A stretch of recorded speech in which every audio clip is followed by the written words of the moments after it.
behind closed doors. 10, 9, 8, 7, 6, 5, 4, 3, 2. This is Beer and B Movies. I'm Jason. And I'm Michael.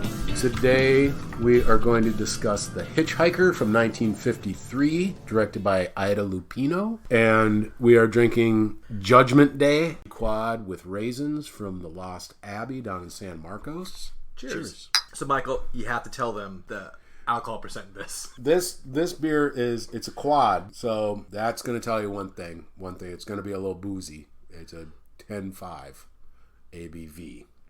But it's not overly boozy tasting. No. It's actually surprisingly smooth, which is scary, because it comes in a 750 milliliter bottle. A little sweet. It is. Don't let the raisins scare you off. It doesn't taste like raisins. The raisins add a little sweetness. There's almost a wine kind of grape vibe going on there. That was my first thought when you said raisins, but when I tasted it tasted a little like wine, like grape juice. There's a little smokiness in there. I mean, it smells. It's just got all sorts of stuff going on. Well, I love this beer. It's great. It's one of my favorites. And the label on the bottle is fantastic. Is it the Four Horsemen of the Apocalypse? Yeah. It's Judgment Day. It's Judgment Day when it comes to the Hitchhiker, and I'm hoping to finish this beer by the point where we discuss how Emmett Myers buys these men some beer. Emmett Myers is the antagonist. Yes. He's the hitchhiker of the title. He's a disturbed fellow.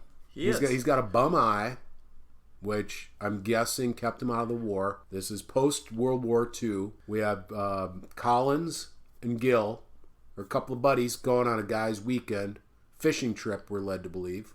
A little wenching maybe on the side. They take a side trip that causes them all their problems. Yes, Gill. These guys are war buddies. And there's definitely the feeling that Gill was sort of the pilot, maybe, and Collins, we know, is a mechanic. So there's that hierarchy of the pilot, mechanic. Gill's sort of, kind of a pretty boy. Collins is a little rougher around the edges. Sort of the stereotypes. But we're getting ahead of ourselves there. Now, let's talk about this being a B movie. It hits the traditional definition. It was a $200,000 budget. It was an RKO production. RKO. If it says RKO, there's a good chance it's a B movie. That's what they did. They did other things, but they really kept the doors open with the B movies. They focused on that, and it was smart business by them because they were able to churn out a lot of movies, and they did great stuff. This is a great movie. I struggled with calling this a B movie. Other than the fact that it's RKO and the budget's low, because this is a great movie. This is a well-shot, well-acted, tight. I mean, it's like an hour and 10 minutes. I agree. It is a good movie. Yeah. And I had never heard of this movie until I was scrubbing lists of B movies, and this one jumped out on a couple lists I saw on the internet. So I'm like, oh, I've never heard of it. It's in the public domain. Let's give it a try. But it, like you said, it's beautifully shot. Nicholas Musuraca. I don't know if that's how you pronounce it. A better attempt than me. he's a well-regarded, not widely known cinematographer. He helped sort of set the tone for the film noir genre with his lighting. He did Out of the Past, which is one of the classic film noir movies of all time. And he did a lot of the Val Lewton movies, his horror movies. The Cat People, Return of the Cat People. RKO. Tons of horror and film noir. This falls into that like shady area of police procedural or film noir. It has a lot of those elements, even though it's shot in like open spaces. Noirs are usually a little more enclosed. But you see the lighting early on when they pick up the hitchhiker, Emmett Myers, and he's in the back seat. You just see his silhouette. It's completely dark, and they're in light. It's just this high contrast lighting that goes on that Musuraca helped define a whole genre of films. And that was a great scene because Roy Collins asked Gill, hey, could you light a cigarette? Because he wants to see this person too. And as soon as that light comes on, it's just the gun. Yes. With blackness around. Which again, the opening of the movie, we get the car pulling up. We don't see any faces. It's all low shots of a car pulling up, a car from Illinois, and a hitchhiker. They pick him up. Then we go to... he murders them, gets out, shoots a woman. You hear a woman scream. You see a car door open. Bang, bang, bang. A woman screams. Her purse falls out. So right there, we find out a man cold-bloodedly murders a woman and a man. For what it's worth, at that time, killing a woman like that was really kind of brutal. This was a nasty little movie. I was going to say, that's the perfect term. This is a nasty, gritty film for the time period. I was surprised by it. But once again, you're right. This is a great movie. It fits that B-movie definition, but this is a great movie, and people should watch it. People should see this, something like that. And maybe it's me, a B-movie doesn't necessarily mean bad. No.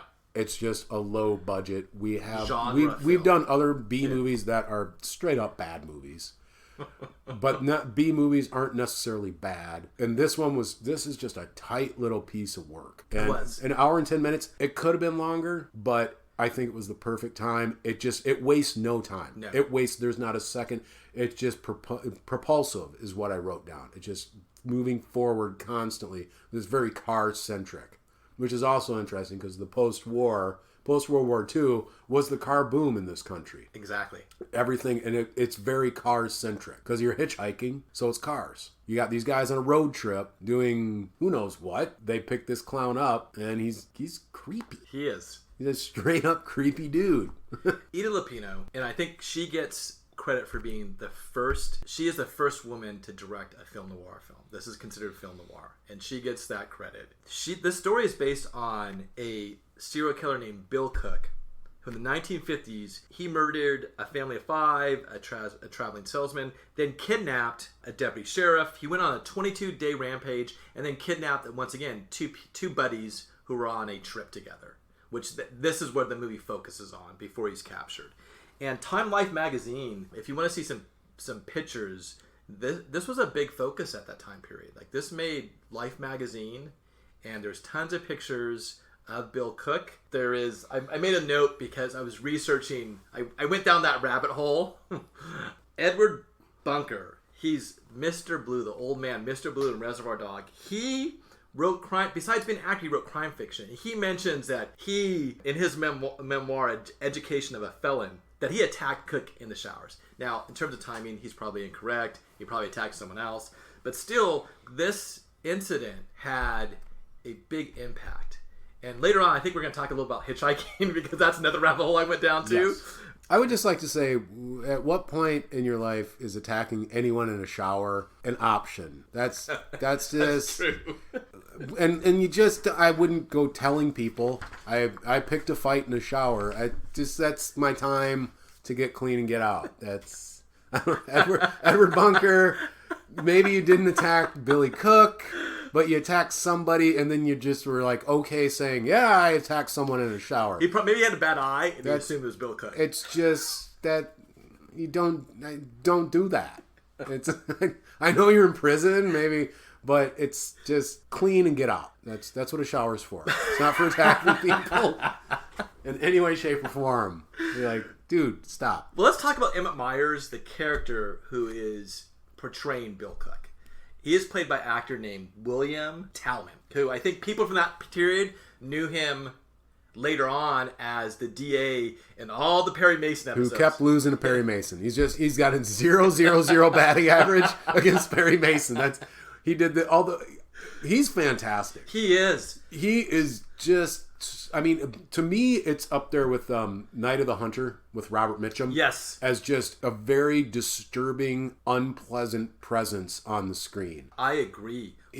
Just nihilistic, doesn't care about anything, just values life absolutely not. Just a very, very reprehensible, scary person. He is. To think that there are people out there like that. I totally agree.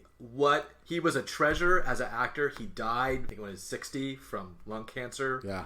Liked his smoking. He liked his smoking. His presence, his acting, you felt unsafe the entire time. He was random, chaos, death, and even the sense of when they're driving through because they're driving through the Mexican desert, you don't have a sense that they're even going in there. Even though they're playing on a map, Ida Lupino directed in a way where you have no sense. It seems random. They're just turning corners here, and you have the beautiful, even though it's supposed to be Mexico, it's shot up out in the Alabama hills, up in Owens Valley near Lone Pine. You have no sense. It seems random when they're driving their car, and there's no landmark that says, hey, we know where we're going. And that sense of dread every time he's on screen, he does a fantastic job. Overlooked, underseen.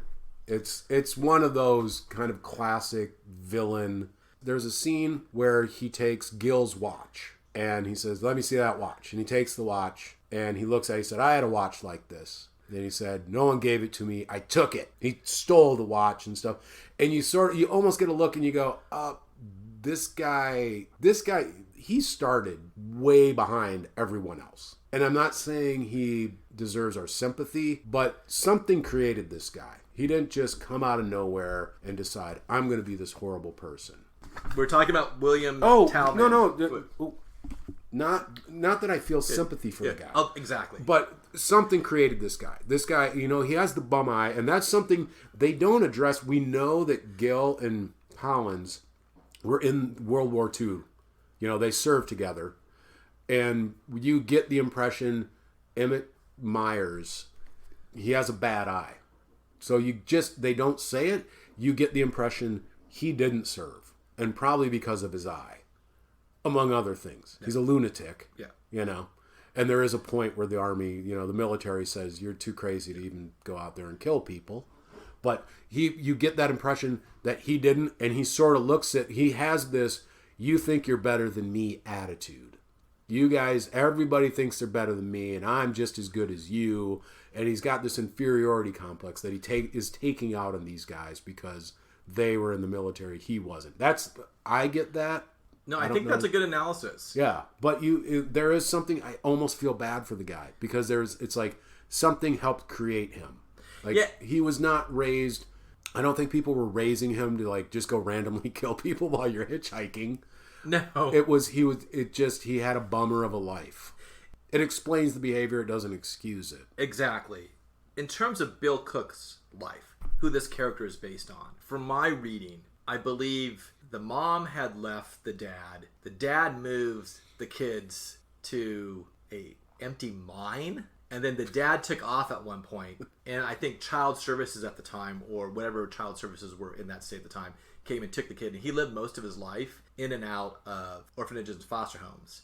And there's a point where he came back when he's adult. And he told his father, I'm just going to roam and do what I need to do. I'm paraphrasing. I don't have the exact phrase written down in my notes, but something like that. Eventually he was out in California. He moved throughout the Southwest. And just one day he decided, I'm going to go on this rampage and everything like that. And at the end, too, the warden that oversaw him when he was executed. Bill Cook was executed. He said he was the most lonely person that he's ever seen. What's the exact quote? I'm going to look it up real quickly because it was really strange that a deputy would say he at the time of his arrest, Bill Cook said, I hate everybody's guts and everybody hates mine. And he refused all interviews before he was executed. And Warden Teets said, he's a completely alone young man I have ever encountered. So yeah, something created. Growing up in an abandoned mine sounds kind of neat, but that's probably not the reality of it. You know what I mean? I mean, when you're a little kid, you'd be like, yeah, it's so cool, an abandoned mine. But, I mean, if the reality of it. Yeah, if you wake up one day and your mom just bailed, she disappeared, and your dad goes, we're going to go live in an abandoned mine. For 5 minutes, you go, wow, this is cool. And then suddenly you go, no, this is a living hell. This is not fun at all. Not conducive to raising well-balanced children. Cheers to that, my friend. Cheers to that. Cheers. Another good taste of the Lost Abbey Judgment Day. Yes. Which Judgment Day came for Mr. Cook. It did. And Judgment comes for the character Emma Myers in this movie. It's interesting when it does come because you sort of you assume a character like this is going to die. There's going to be a shootout. But he really is. There's a moment where, is it Gil? Somebody, they say, without that gun, you're nothing. It's Collins. Collins? When he's like, I believe he says, "You stink, Myers. Yes. Oh yeah, Your clothes stink." This is after Myers gets the great idea, which he finally comes up with, of switching clothes, because he's got, the leather jacket and the dark clothes of the outlaw, and he switches with Collins, who's wearing like LL Bean fishing gear outfit with a jaunty cap, and he says, "We're going to switch clothes, so if anyone's looking for me, they're going to see you." At that point, Collins' hair suddenly goes sha-na-na, and it's like this sort He's of... like Bowser. It is. It's totally Bowser. It's like his hair changes when he puts on the leather coat. So that's Myers' idea to outwit everybody, is to change clothes, but to still stay with the same people. And that's when Collins is, "Your clothes stink. You stink. Without that gun, You're nothing. Yeah, So you better keep it." And we find out at the end, when he tries to set it up for Collins to get shot, when they're going to take this boat, this ferry, he loses the gun in a fight with Gil. And then he's not a man of anything without that gun. No. Because he lets himself get caught and they handcuff him. And you see right there, it's like putting a leash on a cat. A cat will just lay down. If you've ever done that, it's actually a very funny thing to do. You put a leash on a cat, and cats, without even pulling on the leash, a cat will just lay down, be like, "Nuh-uh, that's not what you do with me. You don't put me on a leash. I'm not a dog." But he does. He like raises up, and he's just like, "I'm confined. I'm trapped." But you realize he's nothing without that gun. He's kind of a paper tiger, I guess. No, that's a good way to describe him. Yeah. But when he does have the gun, he will kill you. Yeah, exactly. So Roy Collins is played by Edmund O'Brien, and Gil, as we know him, Bowen, is played by Frank Lovejoy. Major characters, actors during the time period. There was actually a radio show called The Night Beat, and they actually both competed for the lead for that show. They both went out for that role. Great character actors. Edmund O'Brien won an Oscar? Yeah. Academy Award for Best Supporting Actor, The Barefoot Contessa, 1954. So right after this movie. It is three men in a car driving through the desert. And it is constant without tension. Air conditioning. Without air conditioning. And the geography, they were supposed to go to the Chocolate Mountains. They headed south and they went to Mexicali. And then they picked up Emmett Myers. They're going to San Felipe, and eventually they make their way to Santa Rosalia. Myers' plan is because he's never committed a murder in Mexico, so this is his thinking, is that he is going to take a ferry from Baja California for Santa Rosalia to Guaymas in Mexico. He's not... That's how it works, right? Yeah, exactly. If you murder people in one country and you go to the other country, it cancels each other out. Exactly. It's like you just reset the clicker. Now, my one issue is at the very beginning, and it's a great intro. They have a sense that Emmett Myers is the one who is causing these deaths across the Southwest, this hitchhiker. And they're actually, you see that classic 1940s, 50s montage of the newspaper swirling, and then you see Emmett Myers. My issue is that I would expect among Gil and Collins, to be a newspaper reading man and say, you know what? Maybe we shouldn't be picking up hitchhikers right now. But however, he is going on a fishing weekend Yep. where that might be his version of leaving the cell phone at home. Gotcha. No, fair analysis. Also, the spinning newspaper thing, RKO did Citizen Kane, and that was a big thing in Citizen Kane. It was a nice way to just sort of give you information without a lot of exposition. Woo! The spinning paper comes at you, and it's great. What's interesting, what you said though. 3 men in a car. You mentioned this, worth bringing up. Directed by Ida Lupino, starred as an actress. This is a gritty little movie for a woman at that time to be directing. But what did you notice about women in this movie? They are absent from this movie. In fact, I think we walked through this. There's 4 women that we could attest to being in this movie. One is Gil's wife. When him and Collins are driving, Gil mentions this is the first time on this trip that he's been away from his wife and kids since the war. Other than the war. So you don't see him, just to mention. 2, they decide to head south through Mexicali, and they romanticize about, I don't know if it's a madam or a stripper. Florabelle, who for some reason they think, man, it's been such a while, I'm assuming she's dead. I don't know if she was an older madam or something like that at Mexicali, but they had fond memories of Florabelle. I love, they go, she's probably dead by now. She's a woman, you went to war. Yeah. You know, you guys went off to this horrible war, and you're just assuming that this woman who didn't go to war, she just lived in Mexicali, probably doesn't do a lot of traveling, just lives in Mexicali. She's probably dead by now. So is it because you just think she lives a low life, or was she really old? But you get the impression Gil wants to take a little sidetrack to do a little Winching. Yes, winching. I like that. That's a good term for it. Winching. And Collins is like, I thought we were going fishing. He's like, there's fishing here. And it's like, so right there, you get an idea of like the moral compass of these people that, you know what? Yes, Emmett Myers is a horrible, horrible person, but is he really that different from the guy who says, I'm going to go for a fishing weekend, but I'm going to really go see Floribel and cheat on my wife? There probably is a difference. We're not here to judge. There is.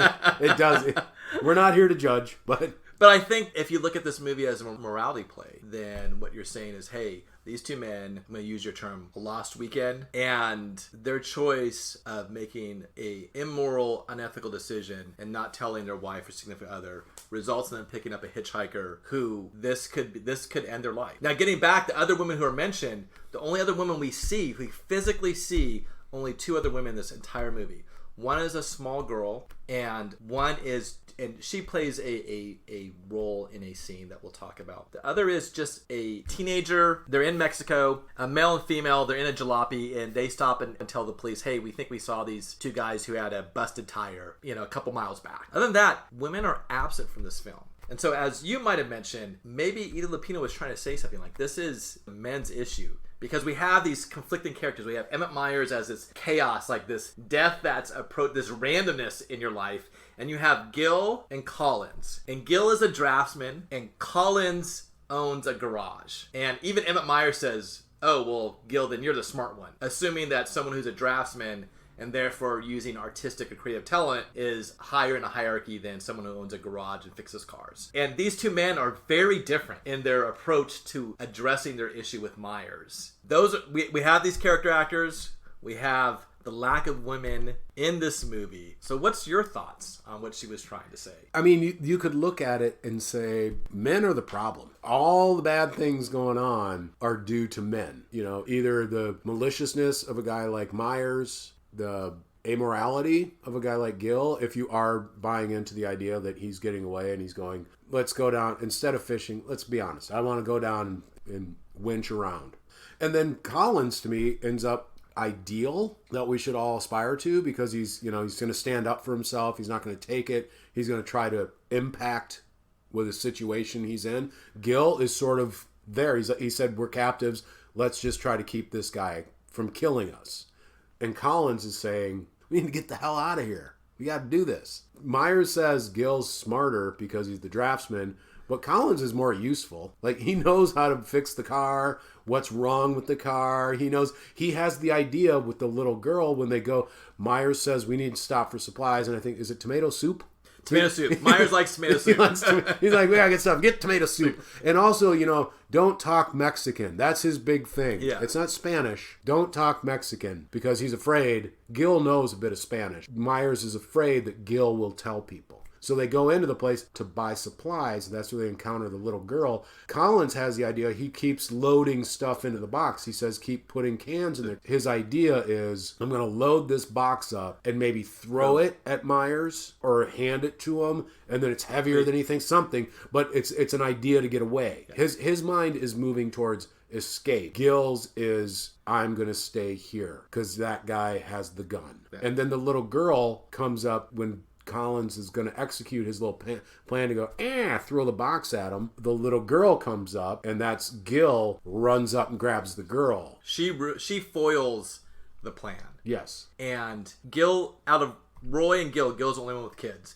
Gil hugs her so intently and tells her to go with God, because I believe at that scene he realized, like, this was our last chance and now we're definitely dead. Because the whole time that Emmett is there, he basically tells him, not directly like, I'm going to shoot you today, but he constantly tells him, like, when I don't need you anymore, this will be it. I mean, he mentally tortures the men their entire trip with threats that he is going to kill them. Yeah. But he keeps them It's not a matter of time when, like if, it's when. When, exactly. And when we get to this place, I'm going to kill you. Yes. Just so you know. Well, there's that scene where your judgment day is coming, to go back to this. Exactly, and I'm almost done. It is affecting me.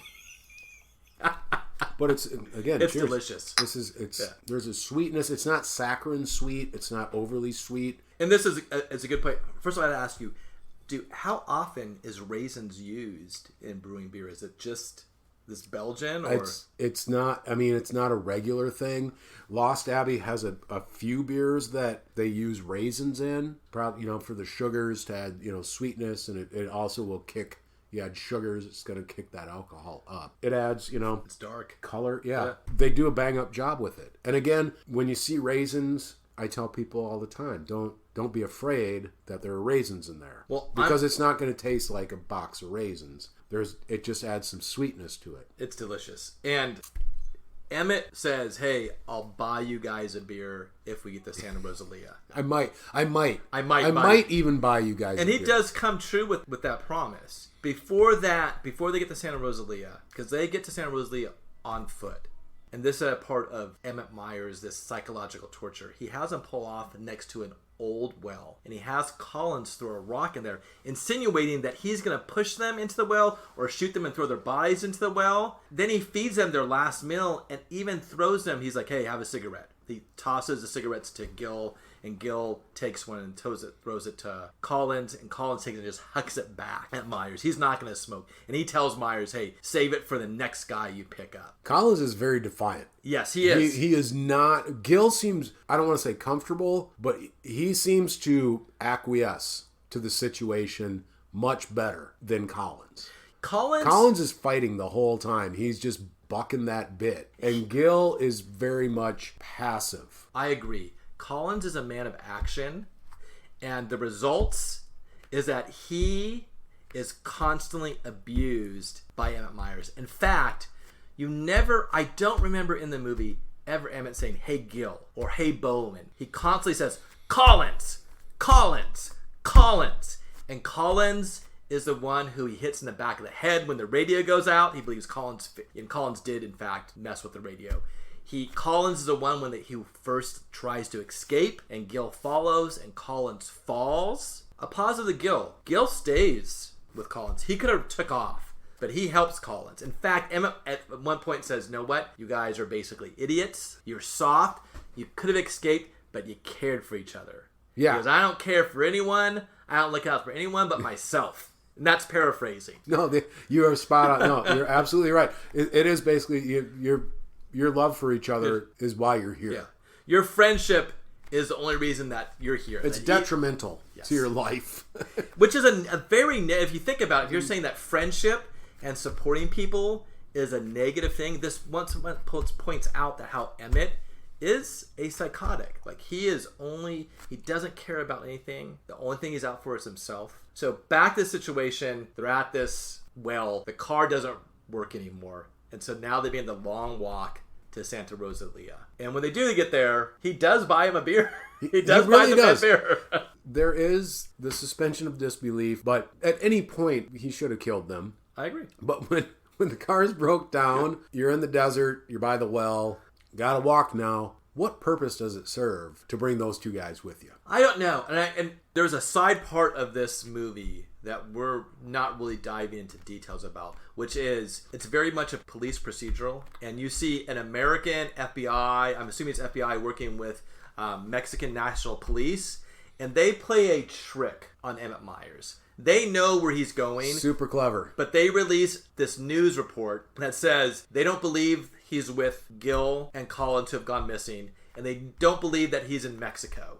Myers feels safe having these people with him. And maybe it's because he feels some sort of superiority with the gun and ordering them around, particularly Collins, who wants to constantly fight against him. But he's made it clear, too, that maybe he's just such a sociopath that he enjoys toying with them, and then when it's done, he'll let them go once he gets to Guinness. So I am not sure why he keeps them around. It's something you mentioned though that is worth we should touch more on is the Mexican police officer who is like doggedly following them, tracking them, and doing a bang up job. This guy is on it. We made the comparison of Butch Cassidy and the Sundance Kid. Absolutely. When they keep getting tracked and they go, who are these guys? And because this guy just keeps, every time they do something, they steal gas and Gil leaves his ring. They pull up to a place. Myers kills a dog that comes up to him,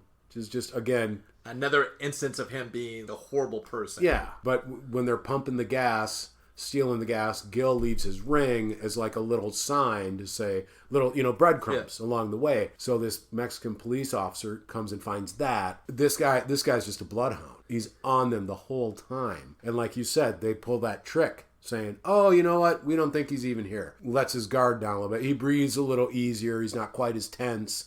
And it was also interesting. They heard that right at the point where he was going to kill them. Absolutely. They just happened to have the radio on. And the car, that's when the car was dusted. Yes. It was like the crankshaft, there was a hole in the crankshaft, it's done. Collins says, the car ain't going nowhere. But they happen to have the radio on. And they go, hey, by the way, here's a special report. Myers isn't even in Mexico. And then he's like, I don't have to kill you now. Exactly. No, it's we're going to walk through the desert together. And I'm going to get you a beer at the end of this walk. Exactly. And one of the things I like, and it's just a small thing, there's a good amount of Spanish spoken in this movie. There is. And there are scenes that are all in Spanish. No subtitles. You know exactly what's going on. It's a great piece of filmmaking where they're speaking a language I don't understand. I know I can pick up a couple words here and there, but I don't know it. But it's great filmmaking when you can convey what's going on, and I don't even know what language you're speaking. That was another piece of just tight filmmaking. All around, I have to recommend this movie. The actors are great. Ida Lupino does a great job directing. I'm going to let you say Nick's last name.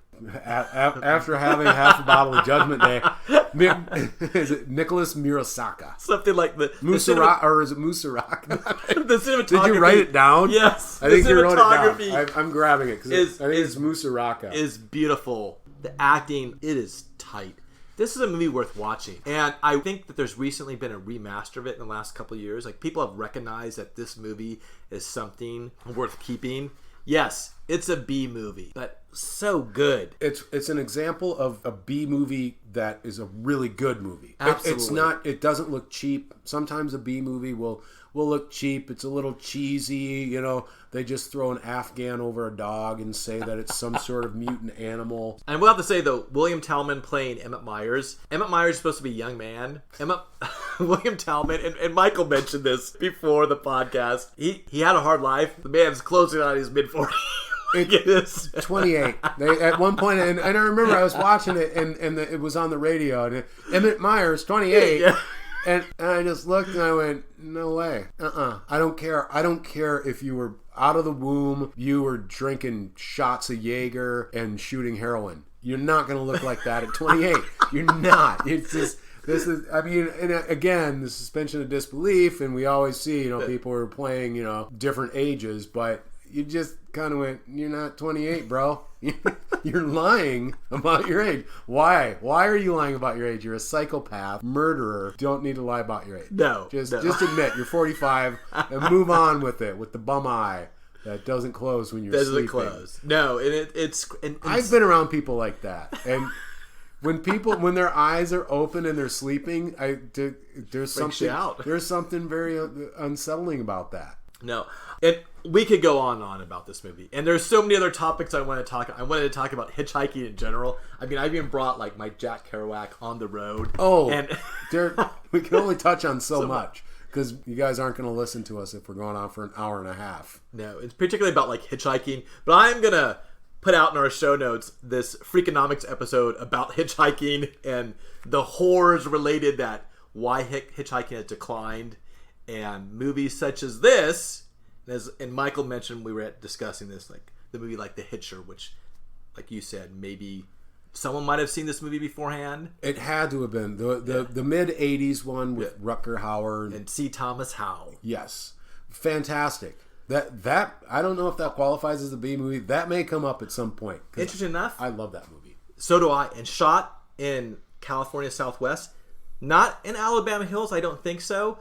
But close enough. I mean, the Hitchhiker that we were talking about was shot in Alabama Hills. So interesting enough, both these movies take place in California in the desert environments and areas sparsely populated. It's that migration west, man. Those Okies they brought out, and it just lends itself to poor behavior, and uncivilized people.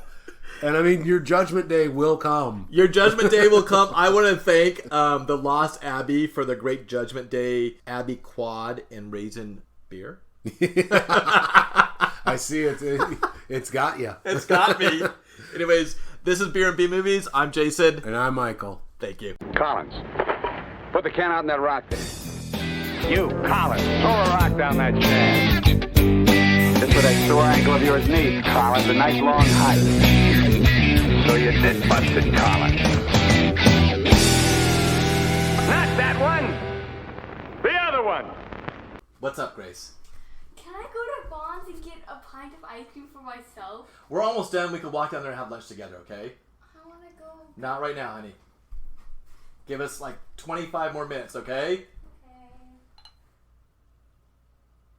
All right. We got to put that in the outtakes. Yeah.